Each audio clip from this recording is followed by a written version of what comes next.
পাঁচ প্রকার নারী অত্যন্ত জঘন্য। তাদের শাস্তি পরকালে তো আসেই, দুনিয়াতেও তাদের জন্য অপেক্ষা করছে ভয়াবহ শাস্তি। নারী আমাদের জন্য অত্যন্ত গুরুত্বপূর্ণ একটা নিয়ামত। নারী আমাদের জন্য অত্যন্ত ইম্পর্টেন্ট একটা নিয়ামত। কাজেই যার ঘরের নারী বালা তার ঘরে সুখের কোনো শেষ নেই, আর যার ঘরের নারী বালা না তার ঘরে দুঃখ দুর্দশারও কোনো শেষ নেই।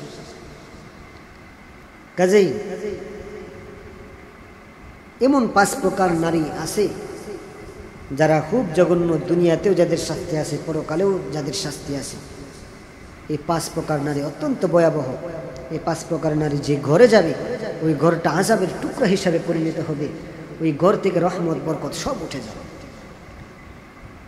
পাঁচ প্রকার নারীর মধ্যে এক নম্বর হচ্ছে হারামখোর, যে নারী হারাম খায়। নবী করিম সাল্লাল্লাহু আলাইহি ওয়াসাল্লাম বলেন, লা ইয়াদখুলুল জান্নাতা জাসাদুন গুযিয়া বিল হারাম। লা ইয়াদখুলুল জান্নাতা, জান্নাতে প্রবেশ করবে না, জাসাদুন ওই শরীর যা লালিত পালিত হয় হারাম দ্বারা, হারামের মাধ্যমে।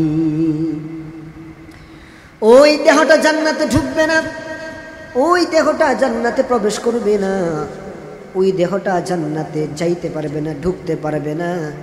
যে দেহটা লালিত পালিত হয় হারামের মাধ্যমে, অর্থাৎ যেই বান্দা বান্দি হারাম খাবি ওই বান্দা বান্দি কখনোই জান্নাতে প্রবেশ করতে পারবে না।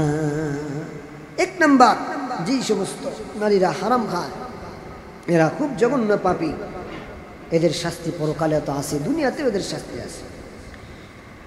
দুই নাম্বার সুদখোর। আল্লাহ তাআলা বলেন, আহাল্লাল্লাহুল বাই'a ওয়া হাররামার রিবা।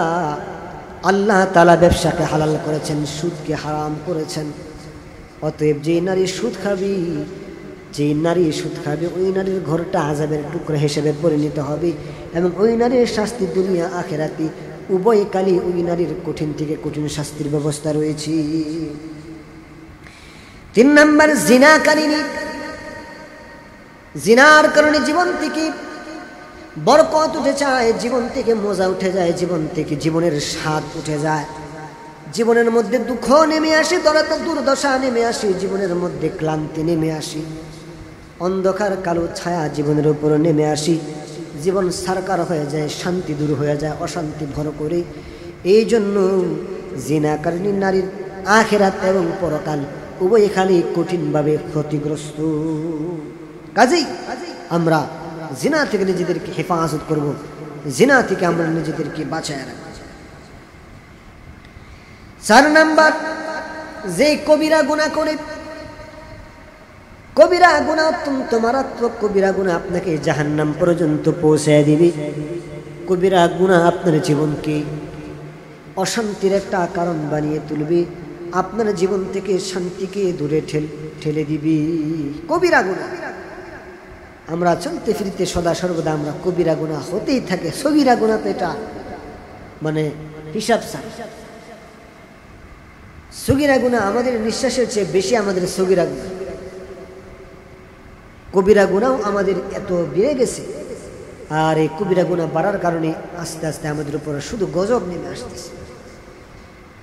যেই নারী কবিরা গুনাহ করে তার শাস্তি পরকাল আখিরাত উভয় কালেই সেই নারীর আযাব হবে, সেই নারী তার কষ্ট ভোগ করবে।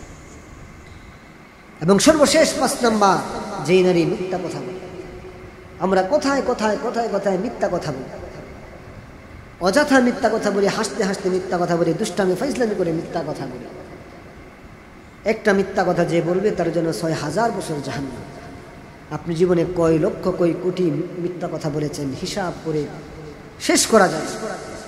কাজেই আমরা মিথ্যা কথা বলবো না। এই ৫টি জঘন্য পাপ থেকে আমরা নিজেদেরকে হেফাজত করব।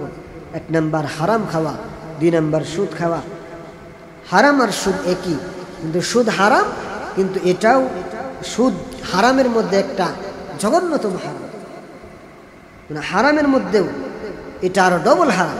এই সুদের মাধ্যমে যেমন হারাম খাওয়া হয়, তেমন অন্যের মাল আত্মসাৎ করা হয়, তেমন অন্যকে কষ্ট দেওয়া হয়, অন্যের উপর জুলুম করা হয়। মানে একটা হারামের ভিতরে আর কয়েকটা হারাম ঢুকে যায়। কাজেই সুদ খাওয়া যাবে না। এভাবে জিনা করা, জিনা ব্যভিচার করা, জিনায় লিপ্ত হওয়া, এটাও করা যাবে না। অত্যন্ত গুরুত্বপূর্ণ, অত্যন্ত মারাত্মক গুনাহ জিনা করা। আল্লাহ পাক রব্বুল আলামিন জিনাকারিনী নারীর দিকে তাকাবেন না।